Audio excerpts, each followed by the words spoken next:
আসসালামু আলাইকুম। অনেকগুলো গাছ রোপণ করলাম। ছোট ছোট বন্ধু তোমরা যারা আছো, তোমাদেরকে আমি বলবো যে তোমরা চেষ্টা করবে প্রত্যেক বছর একটা গাছ লাগানোর জন্য। বিসমিল্লাহির রহমানির রহিম। আমার সামনে স্ক্রিনে যে সকল স্কুলের শিক্ষকবৃন্দ আছেন এবং আহ, ছোট ছোট বন্ধুরা তোমরা আছো, আসসালামু আলাইকুম। এবং হলের ভিতরে বোধহয় মানুষ আছে না? হলের ভিতরে যদি আমাকে শুনতে পেয়ে থাকেন, যারা আছেন, আসসালামু আলাইকুম। আজকে আমাদের জন্য একটি অত্যন্ত উল্লেখযোগ্য দিন, একটা স্মরণীয় দিন। আমরা আজকে একসাথে এই বাংলাদেশের বুকে, বাংলাদেশের মাটিতে অনেকগুলো গাছ লাগালাম। আসসালামু আলাইকুম। অনেকগুলো গাছ রোপণ করলাম। এখানে বিভিন্ন স্কুলের ছোট ছোট বন্ধু তোমরা যারা আছো, তোমাদেরকে আমি বলবো যে তোমরা চেষ্টা করবে প্রত্যেক বছর একটা গাছ লাগানোর জন্য।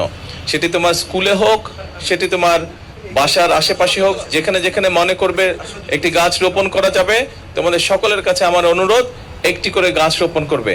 এবং ওই গাছটি কি গাছ, ওই গাছটি কতদিন বাঁচে, ওই গাছটি কত পরিমাণ অক্সিজেন প্রডিউস করে, ওই গাছটি মানুষের কি কি উপকারে লাগে, এবং এই বিষয়গুলো তোমরা বিভিন্ন ইন্টারনেট ঘেটে বিভিন্ন ভাবে তোমরা রিসার্চ করবে।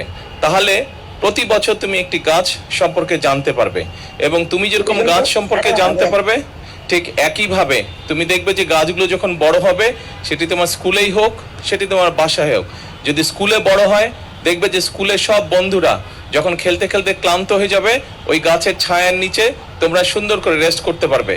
একইভাবে বাসায় যদি গাছ রোপণ করো, ওই বাসার আশেপাশে গাছটা যখন বড় হবে, যখন সুন্দর বাতাস বইবে, দেখবে যে ঘরে বসে তুমি ওই বাতাসটি উপভোগ করতে পারবে, পরিবেশটা অনেক ঠান্ডা হয়ে যাবে।